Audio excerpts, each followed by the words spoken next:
កម្ចីវាមិនមែនជាអំណោយទេអញ្ចឹងកាលណាយើងប្រើកម្ចីយើងត្រូវទទួលខុសត្រូវទៅលើកម្ចីហ្នឹង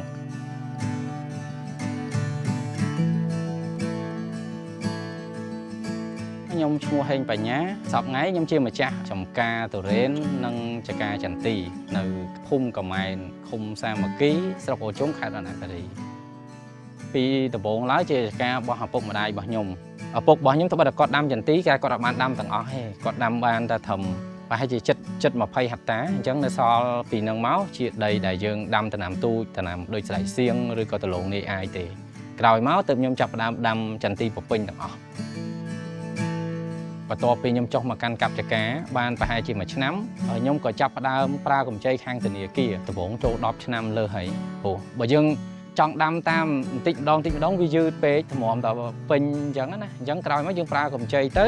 ធ្វើឲ្យការដាំដុះរបស់យើងលឿនជាងមុនអញ្ចឹងយើងក៏ចំណេញពេកក្នុងការប្រមូលផលត្រឡប់មកវិញដូចគ្នាដែរចំណូលធំរបស់ខ្ញុំគឺពឹងទៅលើចន្ទីទាំងស្រុងទាំងចំណូលទៅលើផលដែលយើងប្រមូលពីចម្ការទាំងចំណូលបានមកពីការហាលស្តុកទុកដាក់ហ្នឹងជារៀងរាល់ឆ្នាំនៅពេលដែលពេញរដូវប្រមូលផលមែនតើយើងតែងតែឃើញមានបញ្ហាមួយកើតឡើងគឺនៅពេលដែលផលយើងចាប់ផ្ដើមជន់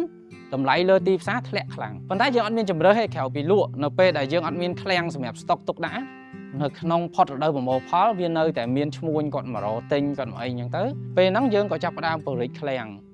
តួយ៉ាងដូចឃ្លាំងដែលយើងមើលឃើញនេះគឺខ្ញុំប្រើកម្ចីរបស់ធនាគារមកសាងសង់វាដែរពេលហ្នឹងខ្ញុំក៏ចាប់ផ្ដើមហារបស់ខ្លួនឯង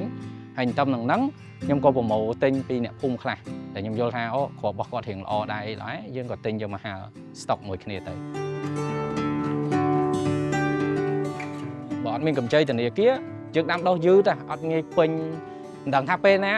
ដំណាំរបស់យើងពេញប្រមូលផលទេអញ្ចឹងណាតែក្រោយពេលប្រើកម្ចីទៅទទួលស្គាល់ថាដំបូងវារៀងតឹងបន្តិចដោយសារធម្មតាដំណាំចំការវាអត់ដូចអីផ្សេងទេយើងយកដាក់ចូលរងចាំពេល 2-3 ឆ្នាំបានវាហុចផលឲ្យយើងក៏ប៉ុន្តែតាមនឹងហ្នឹងខ្ញុំក៏យកកម្ចីហ្នឹង